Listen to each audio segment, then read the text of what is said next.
அஸ்ஸலாமுஅலைக்கும், welcome to mummy's kitchen. இப்போ நம்ம சேனல்ல நம்ம என்ன பார்க்க போறோம்னு சொன்னாக்கா, வாழைப்பூ கூட்டு அது வந்து எப்படி செய்யறதுன்னு பார்க்கலாம்.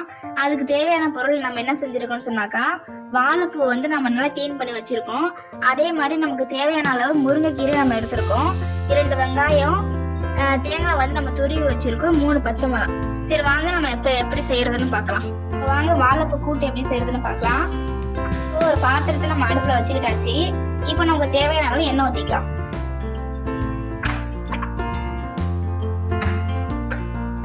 இப்போ எண்ணெய் நல்லா சூடு வந்துருச்சு. இப்போ நம்ம எடுத்து வச்ச வெங்காயத்தை போட்டுக்கலாம்.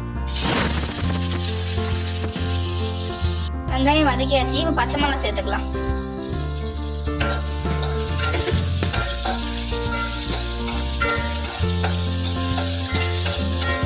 நல்லா வதங்கி வந்துருச்சு. இப்போ நம்ம வந்து கொஞ்சமா தண்ணி சேர்த்துக்கலாம்.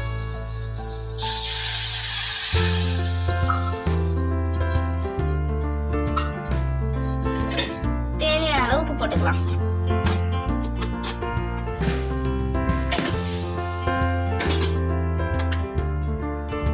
ஒரு சோடாப்பு கொஞ்சம் போட்டுக்கலாம்.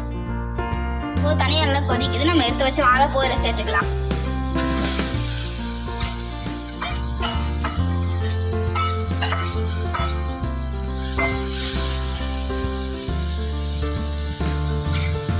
நிமிஷம் நம்ம வந்து மூடி போட்டு வச்சுக்கலாம். வாழைப்பூ வந்து நம்மளுக்கு பாதி வந்துருச்சு.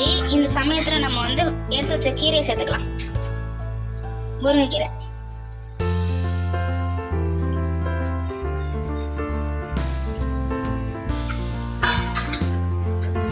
ஒரு நிமிஷம் நம்ம வந்து மூடி போட்டு வச்சுக்கலாம். பாருங்க, இப்ப கீரையும் வாழைப்பூ நல்லா வெந்து வந்திருக்கு. இந்த சமயத்துல நம்ம வந்து துருவி வச்ச தேங்காய் நம்ம போட்டு 2 நிமிஷத்துல ஸ்டவ் ஆஃப் பண்ணிக்கலாம்.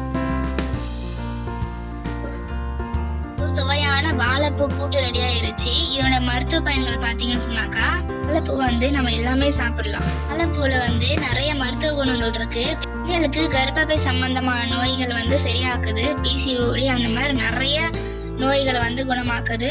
நீங்களும் வந்து ட்ரை பண்ணி பாருங்க. இப்போ எப்படி இருக்குன்னு சொல்லிட்டு சொல்லுங்க, கமெண்ட் பண்ணுங்க, லைக் பண்ணுங்க, ஷேர் பண்ணுங்க, சப்ஸ்கிரைப் பண்ணுங்க.